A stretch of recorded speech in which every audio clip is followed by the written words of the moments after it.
Early Merry Christmas to everybody that celebrates Christmas. If you don't celebrate Christmas, my friend, it's not a big deal. Enjoy your day. It's just another day the Lord created. Be happy, enjoy your time with your family, and be blessed. If you want to bless your brother out, you can smash that like button. It takes 1 second to do it, and you're gonna bless me that way. This video is about some random transfer news because remember, January is like in few days from now, and it's gonna be very busy due to injuries, so many issues here and there. Different teams wanna reinforce their teams, but also remember that January is a very, very difficult transfer window because you have to pay like top dollar. You need a player, you have to pay a lot of money, but some teams have just to break the bank because they have no choice.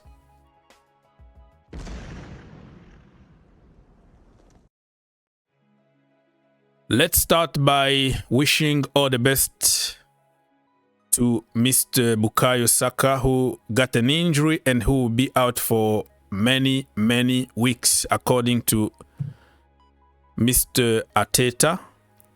And some people are speculating that he might be back only in February 2025. And that is a very bad news for the Gunners because Saka is one of the best. We saw when Martin Odegaard was out and Arsenal was struggling. If Saka is out, it might be a little bit difficult, but it's time for other people in the team to start taking some responsibilities. Not only Saka, the team can't just be Saka FC. And when he got injured the other day against Crystal Palace, people said he was lying, blah, blah, blah. But he was really hurt because we saw him outside the stadium with crunches and all that. But because of Saka's reputation of limping and faking injuries, people didn't take it like seriously. But now you have to take it seriously because brother is actually injured. So you have to feel sympathy. You don't want to see anything happen to your rival player, especially injuries. You know, you want a fair competition. You want everybody to be on the pitch. And I hope all the best for Saka, and he can come back very, very quickly on the pitch. So Mikel Arteta said in his press conference about replacing Saka, and he say, I'm putting some ideas together. We will be doing new things as we did when Odegaard was out. But remember, when Odegaard was out, they were losing games, they were dropping points, the football was awful, and they had to go back to the dark art, which is defending, and not creating enough. He continues, Gabi has played there, Noaneri, Trossard, also Harvest can play there. We will talk internally and see what the best solution for the team, basically. And he continues to say, for us, the title race is absolutely on. It's still very early. Let's keep going and win games.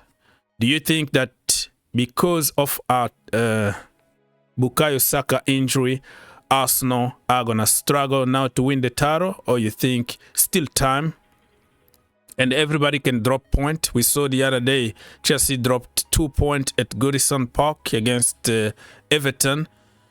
Liverpool are not going to be perfect. At some point they're going to drop points, so the title still on paper, everybody's title, you know. Chelsea don't want to admit it. They don't want to say they are in the title race, but they are there even without admitting it, because if you are second on the table and you deny being in the title race, something is wrong with you, right? So let me know in the comment section down below if you think this is the end of Arsenal title race.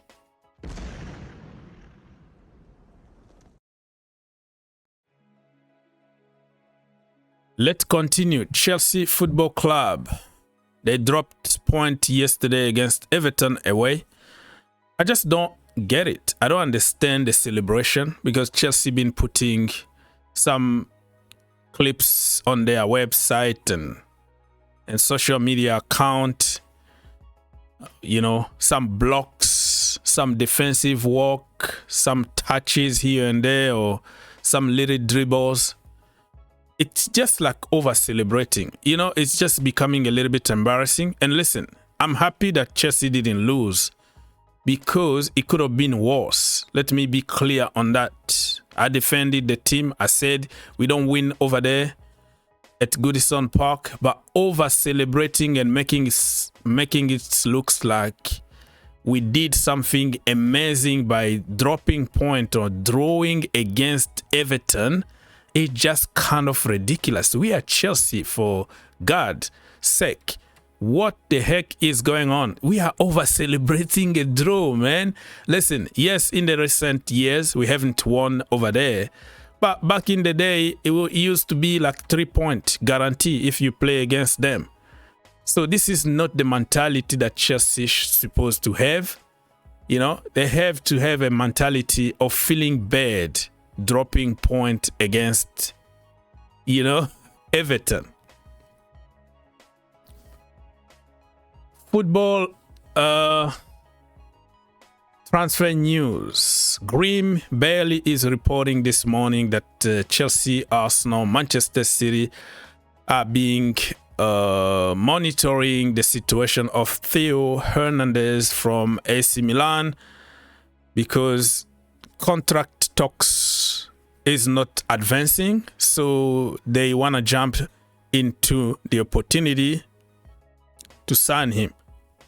What position he plays, what team need him the most? That is the question that you have to ask yourself before you jump and say, oh, sign him up, sign him up. No, is your team really need this brother? How much he's gonna cost? What kind of salary he's going to be on at your team? You have to go for priority. Like a team like Chelsea at the moment, they don't need him. They need probably another proper center-back. You know, experienced, tall, fast, old school, no nonsense. And they might need also a proper center-forward, number 9, a bully. Somebody who can do it now and not somebody that you can develop, wait for a few more years like Guy or anything. You need somebody already made, a la Giroud. Somebody probably low profile but can just do the job when needed. Liverpool approached João Pedro. This guy is out of this world this season at Brighton. How much he's gonna cost? He's 23 years old. He's doing wonder over there at Brighton, and I think Brighton would like to have top dollar the way they did with Caicedo, the way they did with other players. They are going to get the money that they deserve. I don't think it's gonna happen in January. But keep an open mind because Brighton are a selling club. So Liverpool apparently are going to wait until summer. And it's going to be really top dollar. Remember, they got McAllister from there.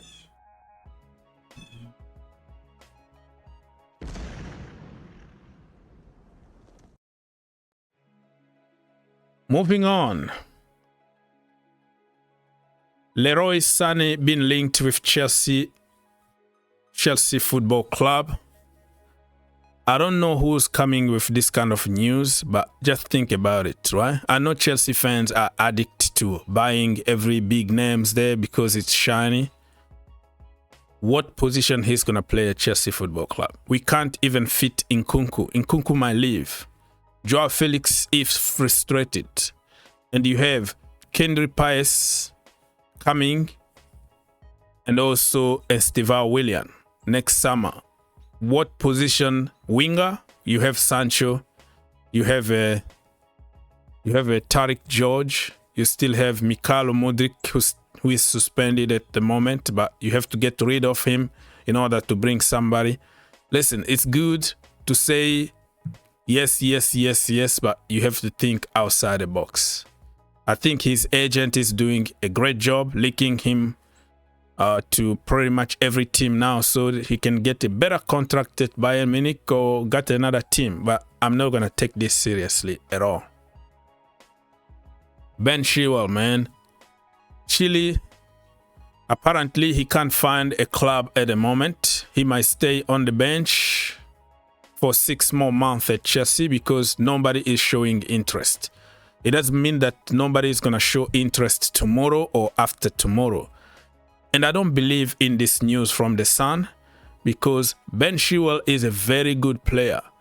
Regardless of the narrative from Chelsea fans, very short memory. When you play Ben Chilwell in his natural position as a wing back or as a left back, he is out of this world. People forget very quickly.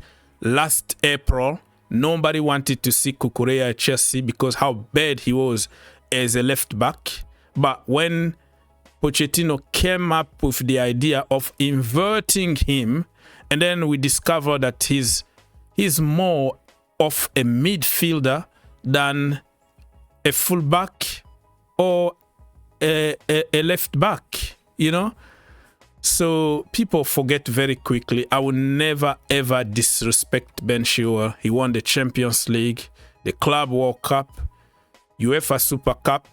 Always will be grateful. One of Chelsea's heroes, and my respect goes to him.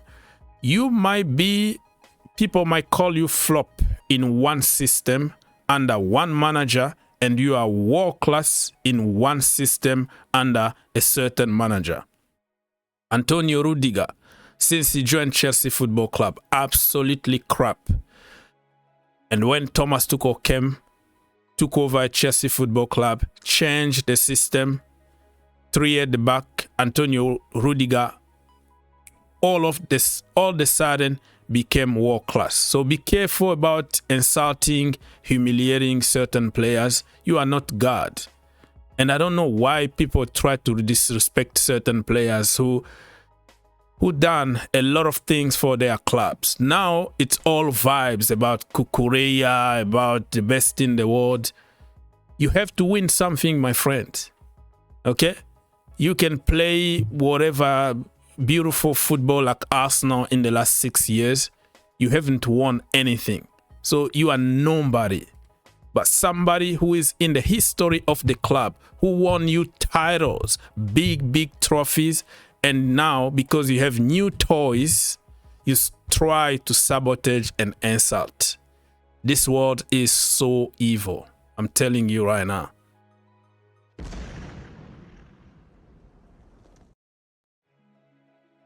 And I think that the problem with Chile is his salary, right? The salary is going to be a problem. He's on 200K at Chelsea. I don't think he's going to accept to take less than that. The way Chelsea treated him in the club, he is entitled to his money. You have to pay him his money, full money, before he leaves, because he might not get the same kind of contract again. And I don't blame him for doing that. I think so many teams would like to have Chile in the Premier League, but when it comes to his salary, they might ask Chelsea to pay half of the salary because nobody is going to accept to pay full salary. Good luck to Chile. I know this guy is still a very good player and nobody is going to convince me to hate him. I don't hate people in my life. Ruben Amorim is urging Manchester United to build a brand new scouting team in Portugal. What?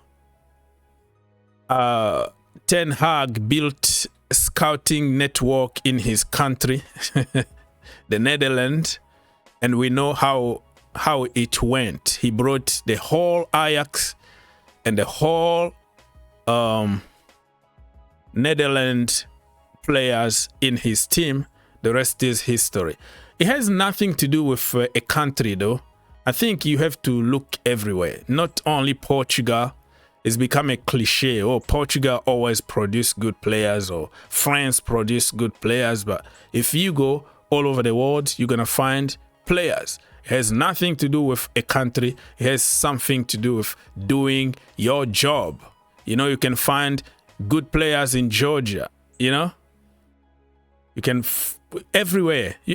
Just don't limit yourself to like Portugal. And Ruben Amorim is learning the hard way at the moment at Manchester United, losing games, and now the brother is just aging very, very quickly, bro. They got smashed the other day, 3-0 at home. And now everybody is blaming players. But when Ten Hag was there, it was about Ten Hag not getting the best out of world-class players. So you see how the narrative can change from one manager to the other. PSG are willing to pay 100 million to sign Newcastle informed striker Alexander Isak. I think Arsenal should try very hard to sign Isak, or even Chelsea. You know, he needs to stay in the Premier League. We want to see this guy in the Premier League. Whoever is going to sign this guy in the Premier League will win the Premier League with Isak. Let's wait and see what's going to happen. But the news is coming from Fisher Jess, who is absolutely crap source. He links everybody with everybody, even Anthony from Manchester United to Chelsea. Apparently, Chelsea are willing to pay 80 million to buy Eddie Nketiah. So that guy, the more stupid he looks, the more people pay attention, because that is social media, right? There is nothing intellectual on social media. It's about vibes, and it's about tell people something really stupid, and people will like you and pay attention.